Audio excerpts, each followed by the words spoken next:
Welcome back, WNST, Towson, Baltimore, and Baltimore Positive. Big appreciation to everybody out there rounding the turn, standing in line for the vaccine in 2021 as we round out 2020. Another great year here, 22 years of WNST, and I'm about to head into my 30th year. I'm in my 30th year of doing Baltimore sports radio. Luke Jones is here. He's 12 or 13 years. I don't know how many years you are into this, but this gets to be old hat as we sort of wind up Christmas week. And lo and behold, we're headed to Cincinnati for a game that, will matter a whole lot as to whether they're playing in January or not. Victory over the Giants, questions about the playoffs, whether they can win a couple of games in a row on the road, and it's a different road.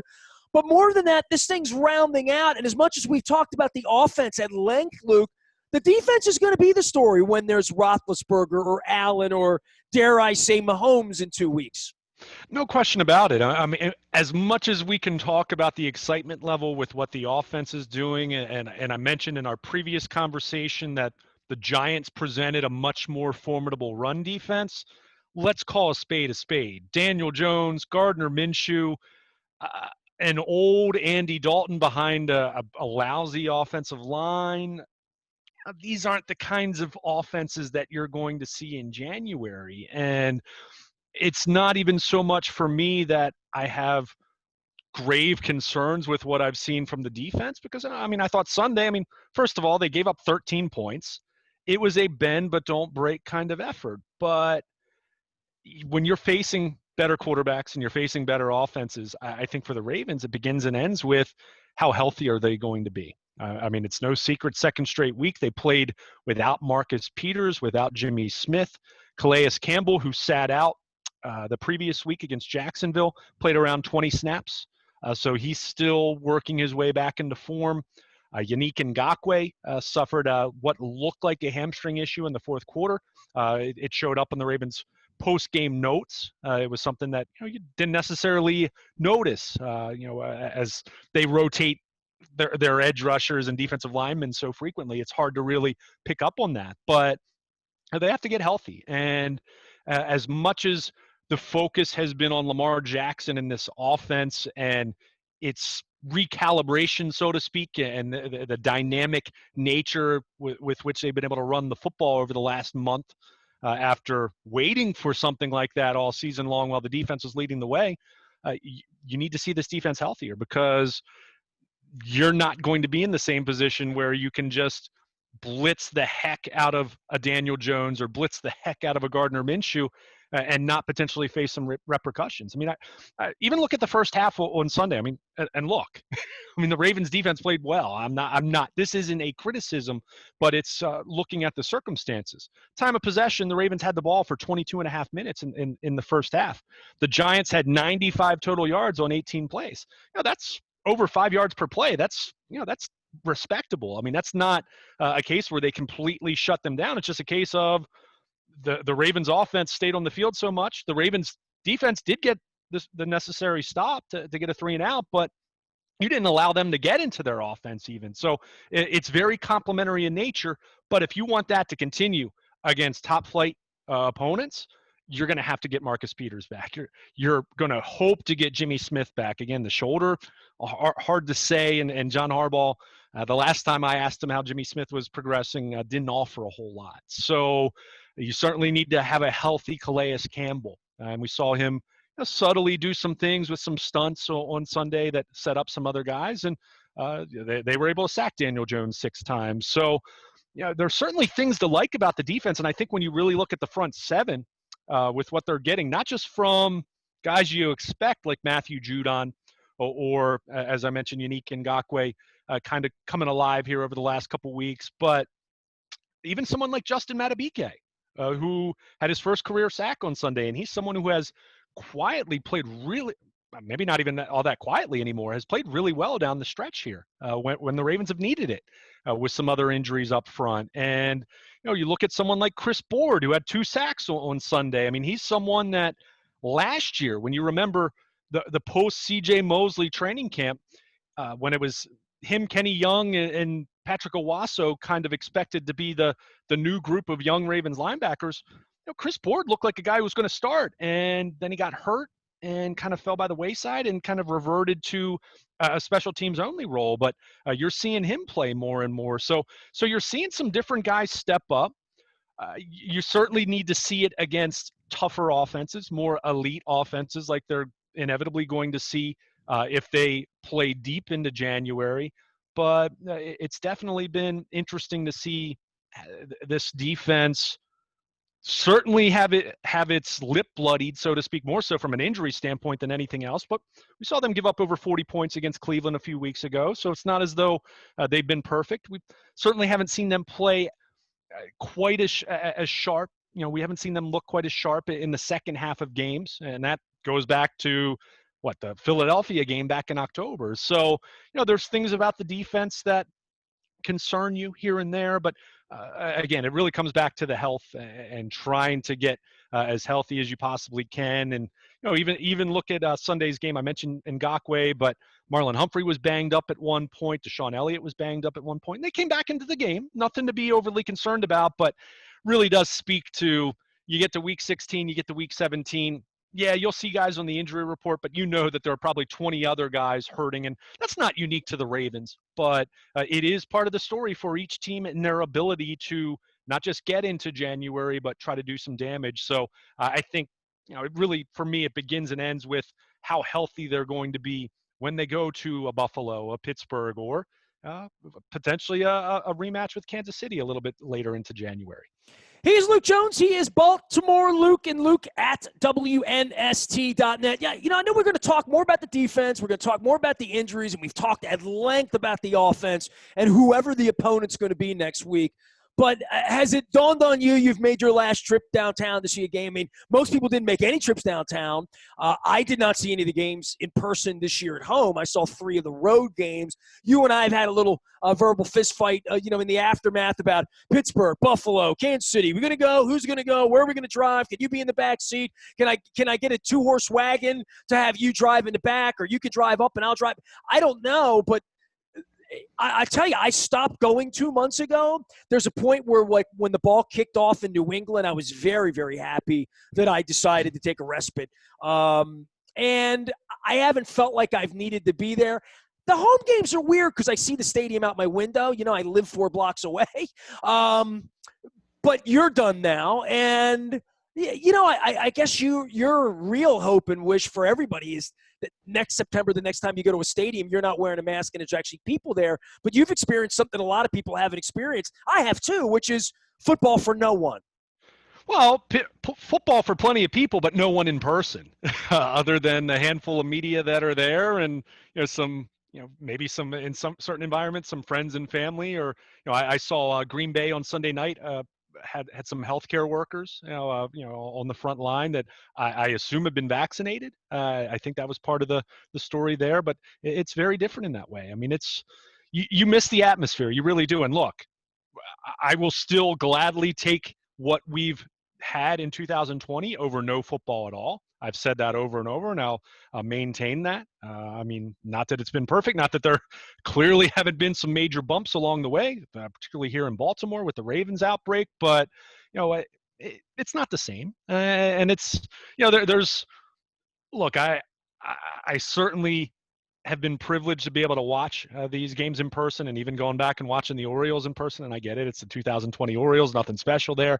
But I forgot all about that. But they're did really, that a lot, right? I mean, you went to a good bit, sure. Well, yeah. I mean, training camp didn't open up to the media until about mid-August, and so baseball started in the late July. So, but there's a certain sadness there to looking around and seeing an empty stadium, and not to belabor the point that we've talked about over and over and over, but you want that return to normalcy. You hope certainly by next fall that you can have something at least very, very close to that, even if there's some safeguards in place, or maybe some things that look a little bit different than they did before.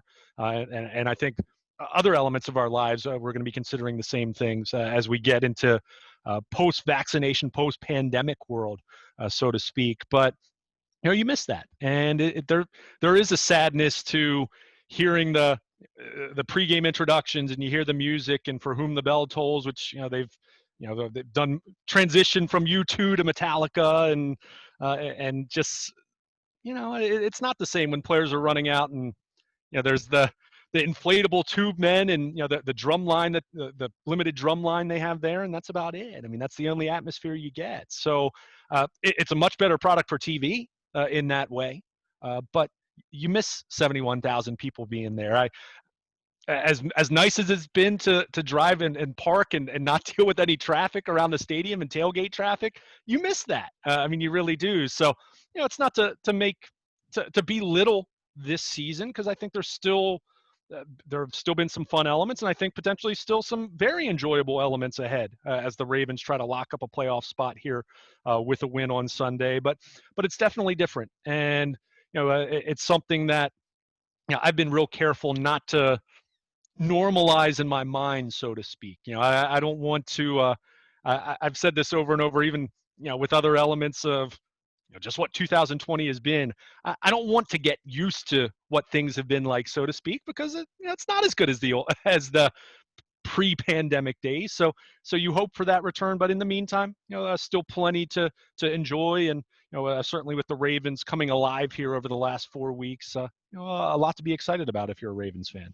He is Baltimore Luke, and Luke at WNST.net is still the way to find him. Let's go around the league a little bit and talk just about what's happened outside of Baltimore, which is snowstorm in Green Bay. We're watching Seattle run around. Goff's got a broken finger. Philadelphia, what a mess. Washington can't keep their quarterback, out of trouble. It's been wild. And still at the end, to find the Jets winning. I mean, I love Teddy Bridgewater, just watching him run around with Carolina, watching Alex Smith, watching these good resurrection stories, and then watching sort of this coaching carousel that's going to begin again this week, even amidst the plague, as the bad teams once again sort of retool. And Wink Martindale's probably going to get an interview at some point. You would think so. I mean, certainly it feels like there's a push behind the scenes for that, because you're hearing his name pop up a lot with some national reporters. Which I love that they got Marvin as his defensive coordinator.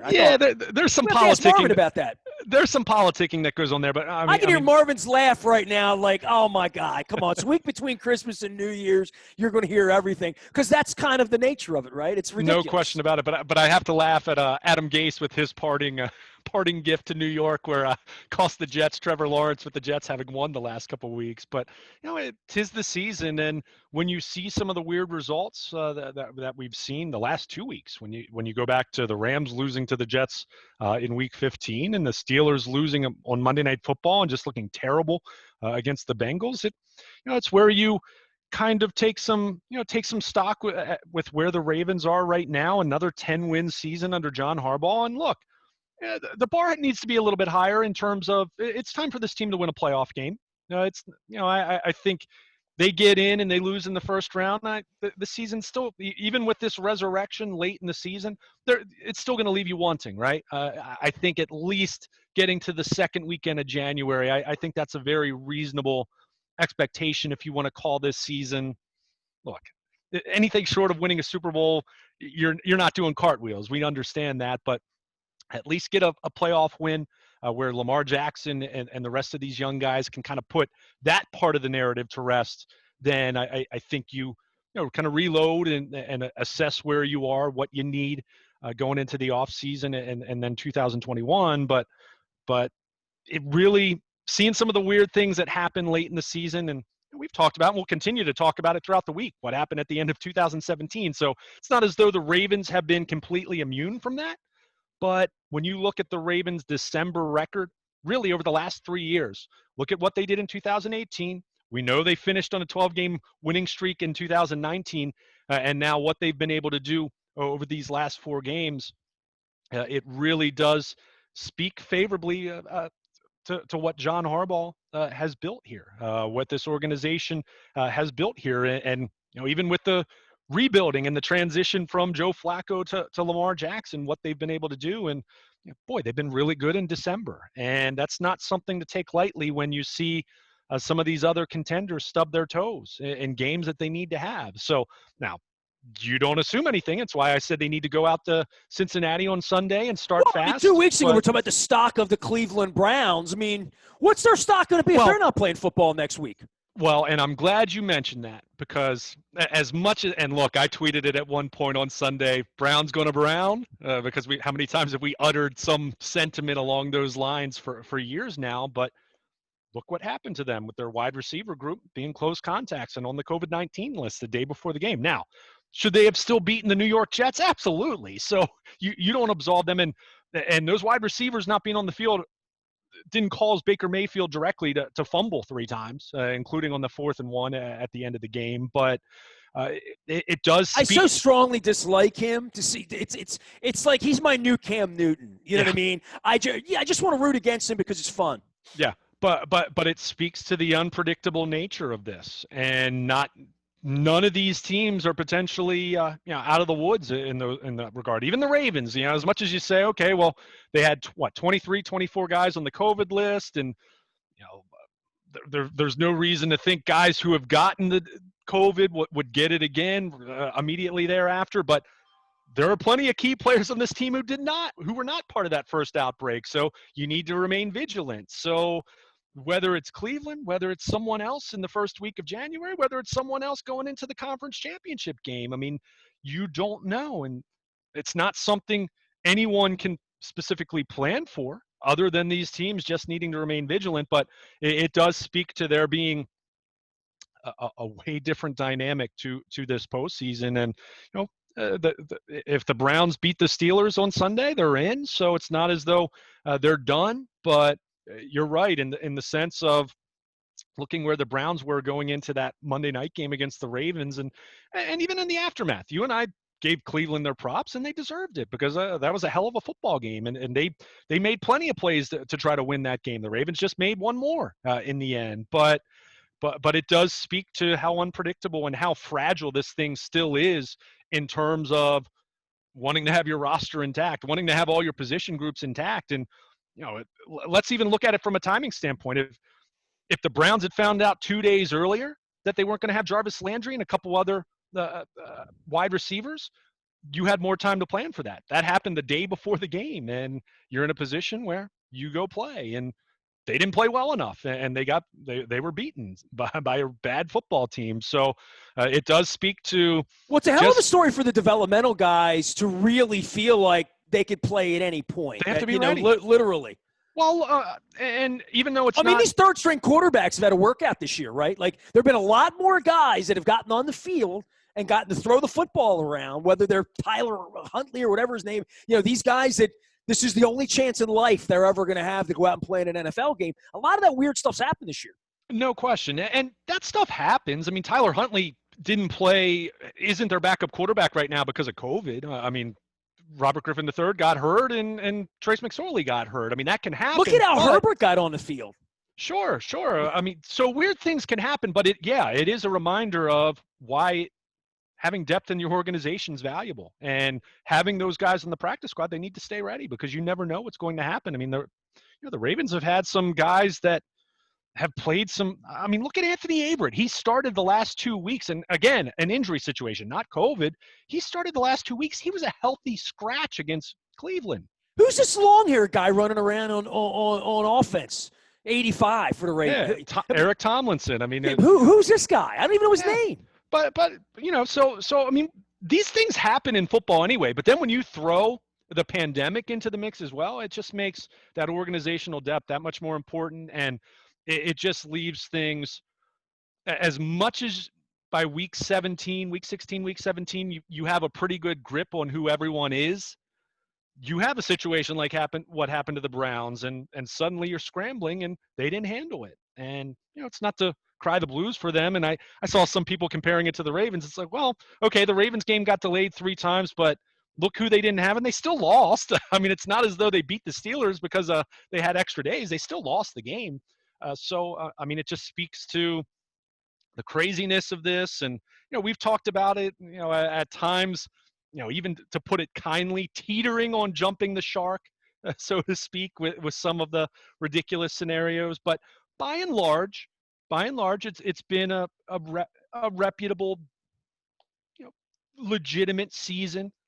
Different, but the competitive nature of the season has By the way, been what'd you say that maintained. guy's name was? I'm literally on the Ravens website and I can't find him. Who, Eric Tomlinson? Eric Tomlinson. Okay, good. I'm not being mean. I literally, like, it's made me, like, go to the Ravens website and say, dude, I do this professionally, or at least I attempt to, And, when I Texas, El Paso, here we go. All right, good. I like his hair. I mean, no problem, dude.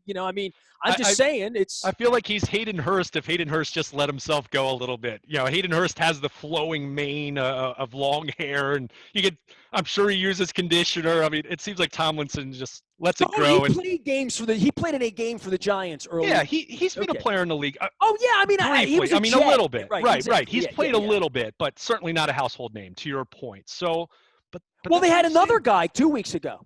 Oh, yeah. I mean, they had Luke Wilson. Sean Culkin played in the Pittsburgh game. Yeah, I mean, believe me, and you know me, I am a nerd when it comes to rosters and maneuvering and the different rules.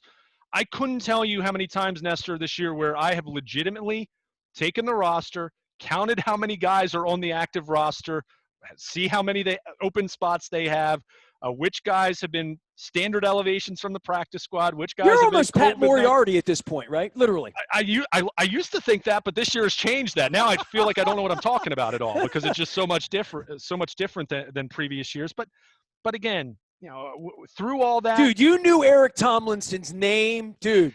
Well, you know what I mean? Come on, there aren't a whole lot of guys we're going to be able to do it. They're not doing that over at the Fan today. Believe me, trust me. All right. I should know that. That's my job. But it's just. So should I. It's just been a very different year in that way.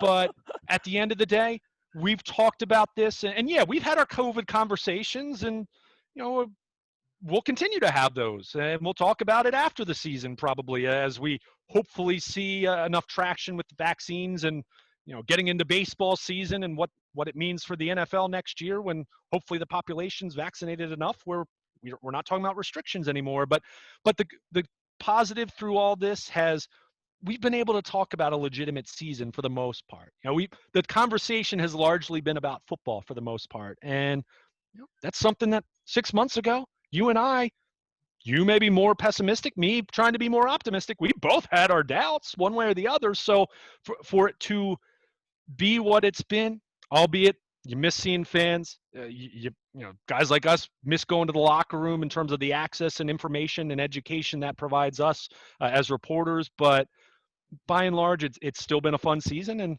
for the Ravens, bringing it back to the local context, now sitting there with a 10-5 record and a win away from being in the postseason for the third straight year. You can't beat that, especially when you consider where they were a month ago, and we were just you're kind of just on the edge of your seat, bracing for who was going to test positive next. I mean, and I don't even have to begin 2021 in Cincinnati, so we're already off to a good start. Hopefully, they don't get Tyler Boyded this week, right? Oh, I mean, it's so strong. I mean, how many times have they finished seasons not just against the Bengals? And 2017 was in Baltimore, but it just feels inevitably they're finishing a season in Cincinnati. I mean, I have spent 2 New Year's Eve for real of my life with my wife in a hotel room in downtown Cincinnati watching the fireworks, break over WKRP and Fountain Square and Les Nessman dropping turkeys out and whatever the hell else is going on out there.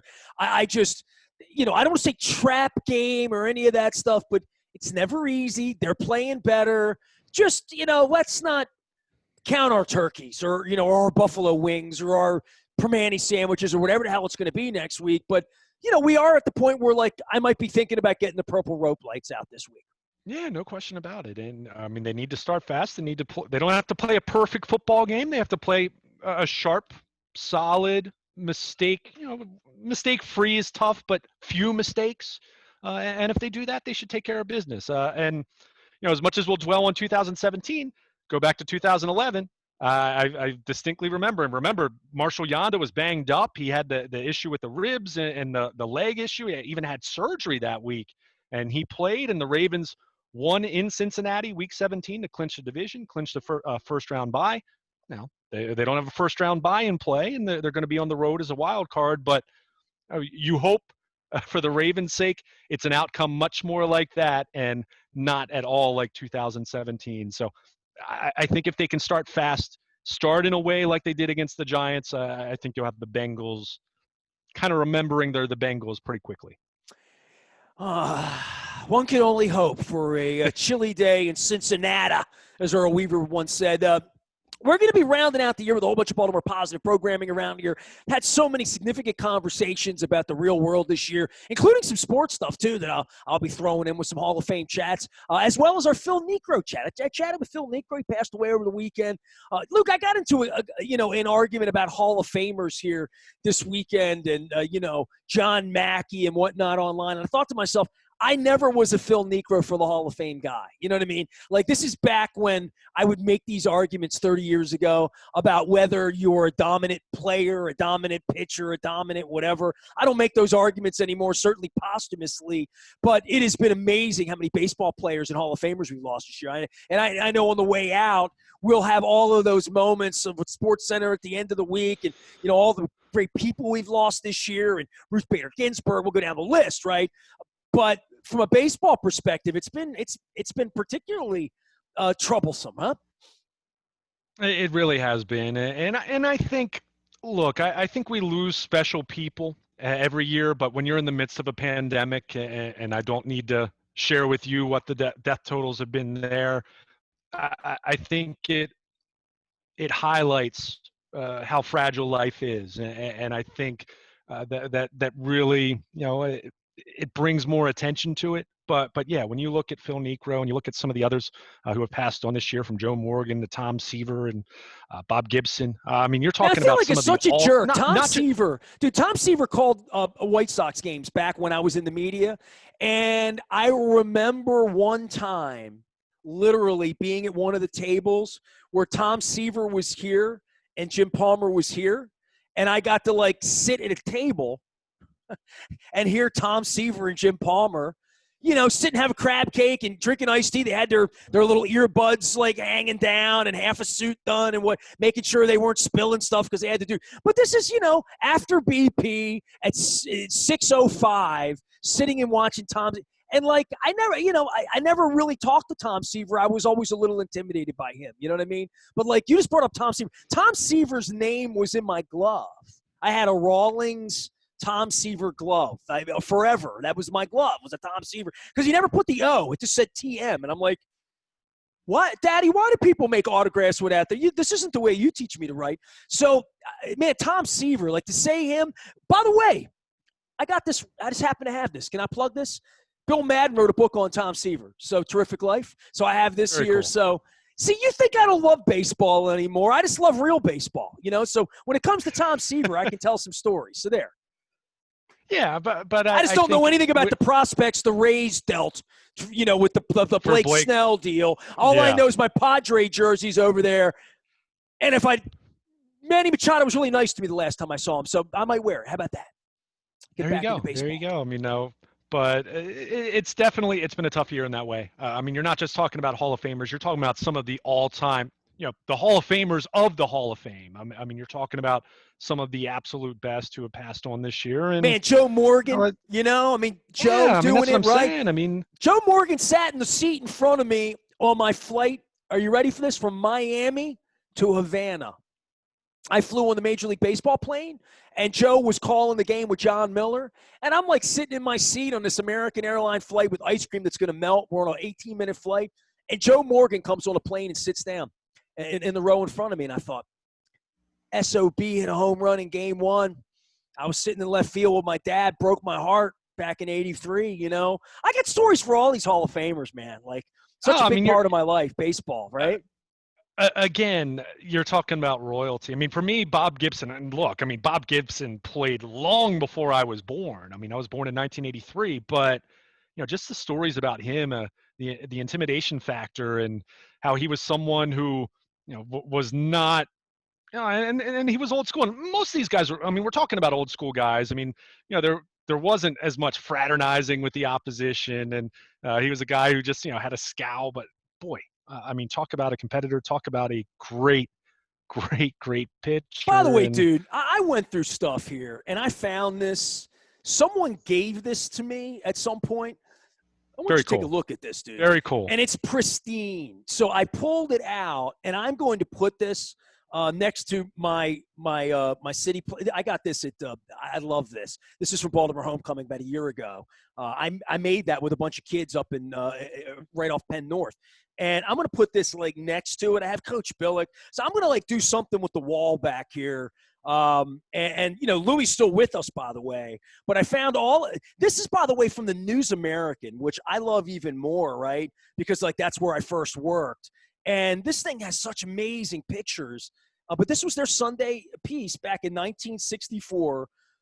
And it's amazing how they did early PR, because Louis got bad PR in Chicago. And when he got to Baltimore, he had good PR. And I guess that's why he's loved, and I'm still on the radio 30 years later, huh? What do you think? Yeah, I mean, it's definitely it was a special era, and you know, we always romanticize the past, and you know, someday, you know, 30, 40 years from now, there are going to be individuals or kids right now who are going to speak about Mike Trout in a way that we're speaking about some of these guys. But you know, there's definitely, you know, to your point, media coverage was different back then. Access to watching the games much different than it is now, where you know, you have the MLB TV streaming package. You can watch every single game, other than your local market, which is another conversation for another day that you and I have talked about plenty before. But no, it's a special generation of players, and it's definitely sad to see some of them pass on. And you know, people have made the point, once Cooperstown, you know, once we're past the pandemic and we're seeing the gathering in Cooperstown for induction weekend over the summer, some individuals who have been there and been mainstays there. Phil Niekro being one of them. Certainly, there's going to be some, and Lou Brock too. Some emptiness there. Again, you're talking about some of the absolute best of the best, not just Hall of Famers, but guys who other Hall of Famers held with such reverence and respect. And makes me want to go get back some more baseball cards. Go through ticket stubs a little bit more. We'll nerd it out around here. See, we don't have to do this when the Ravens stink. We have to like do nerdy stuff, and I have to break into my old Evening Sun clips and give shout outs to Phil Jackman and his family and stuff like that.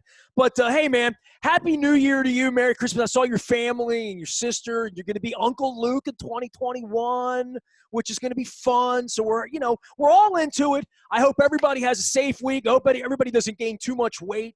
I know we're trying to figure out what to do with all the leftover ham. My wife's already worked out some split pea soup and some bean soup. All of our sponsors are there for you. Make sure you stop by, get a crab cake, or ship a crab cake from our friends at Fadley's or our friends at Costas or any of our sponsors as we move into 2021. On behalf of Baltimore Luke, and you can find him, Luke at WNST.net. You can find me, Nasty, at WNST.net, as well as at our new home. We are WNST.net, AM 1570. Towson, Baltimore. We never stop talking. Auld Lang Syne and Baltimore positive.